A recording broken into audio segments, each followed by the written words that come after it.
مرحبا ماي سويتيز، اهلا بكم بقناتي. اليوم راح يكون الفيديو الجزء الثاني من النصائح التجميلية اللي لازم كل بنت تعرفها. فاذا حبيتوا تعرفون شنو هاي النصائح فتابعوا الفيديو للاخير. وقبل ما تبدون الفيديو، اذا ما مشتركين بقناتي وهذا كان اول فيديو تشوفوه الي، اضغطوا على زر الاشتراك تحت هذا الفيديو بالضبط او تلقوه هنا. ويلا هسه خلونا نبدأ. إذا استيقظتي من النوم وشعرك كان منفوش وبيه كهربائية وعندك دوام، فعندي الحل. قومي بأخذ منديل لإزالة المكياج، وقومي بأخذ فرشة شعر، وبعدها قومي بوضع المنديل على فرشة الشعر، وقومي بتمشيط شعرك، وبهذا سوف تعملين على إزالة الكهربائية الموجودة بشعرك.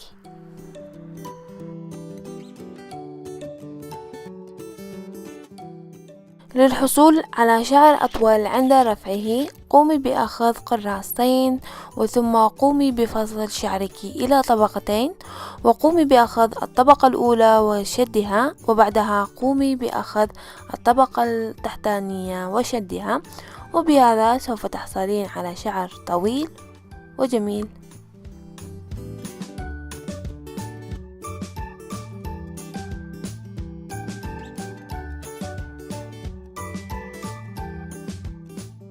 بالفترة الأخيرة عرفت بأنه نحن نستخدم الماشة بالطريقة الخطأ. الجهة المتعرجة لازم تكون إلى الأسفل، والجهة العدلة لازم تكون إلى الأعلى، وعند وضعها على شعرك سوف تثبت عندك طول اليوم.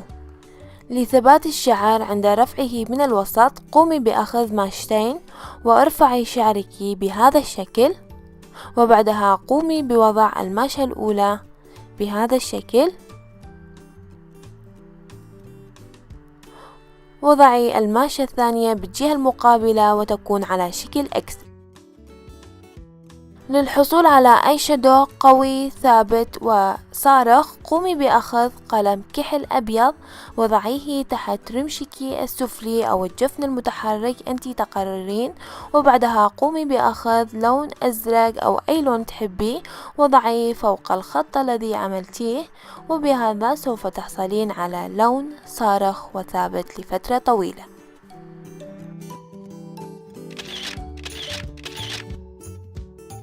إذا ما كان عندك ايلاينر، فقومي بأخذ فرشة الايلاينر وضعي فيها فيكس بلاس أو ما أي شي متوفر عندك، ثم قومي بأخذ أي شادو أسود.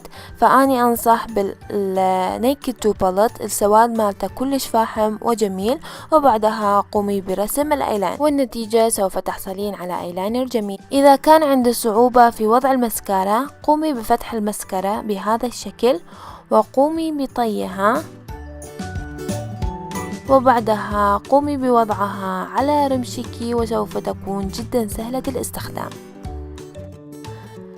للحصول على رموش مجعدة وجميلة، قومي بأخذ مجعد الرموش وضعيه تحت حرارة الشمعة أو حرارة الشسوار، وبعدها انتظري إلى أن يبرد. قومي بوضعها على رمشك وانتظري لبضعة ثواني، والنتيجة سوف تحصلين على رموش جميلة ومطوية. إذا كانت شفتك ناشفة، وحتى إذا تستخدمين الفازلين، فعندي الحل. قومي بأخذ جوز الهند وضعيه على فرشة الأسنان، وبعدها قومي بأخذ القليل من السكر وضعيه فوقها، وقومي بفركه على شفتيك بحيث سوف يعمل على تقشير شفتيك، والنتيجة سوف تحصلين على شفتين ناعمة وجميلة.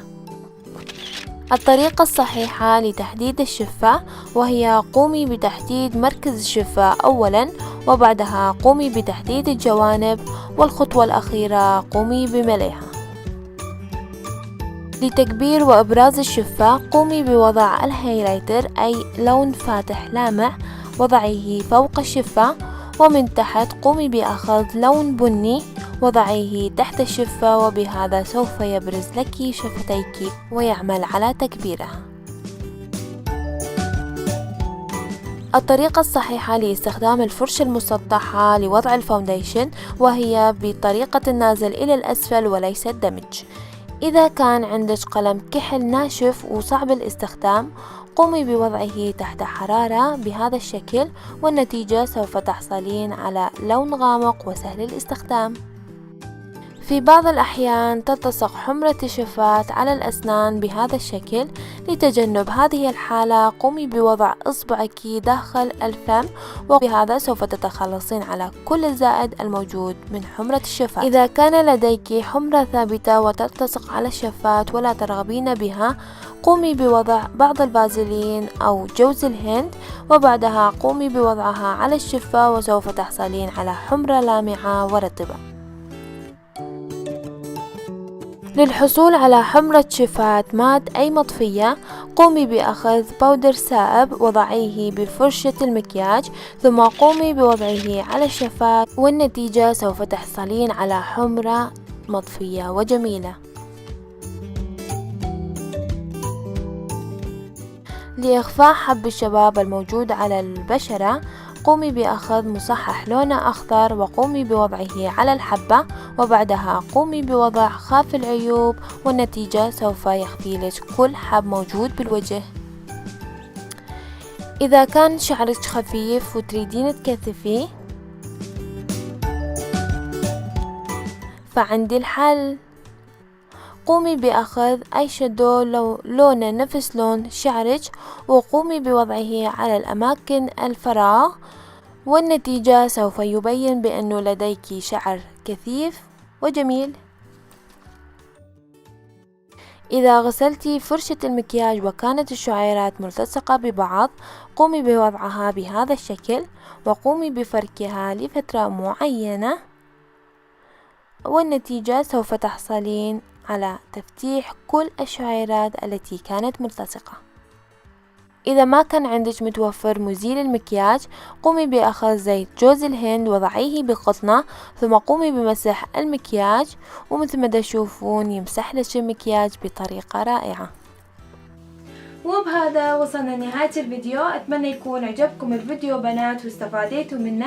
لا تنسون تسوون لايك وتسوون شير لصديقاتكم حتى تتم الفائدة، وأيضا لا تنسون تسوون اشتراك لقناتي إذا بعدكم ما اشتركتم حتى يصلكم كل فيديو جديد أنزله. شكرا لكم وأشوفكم بالفيديو الجاي. باي باي.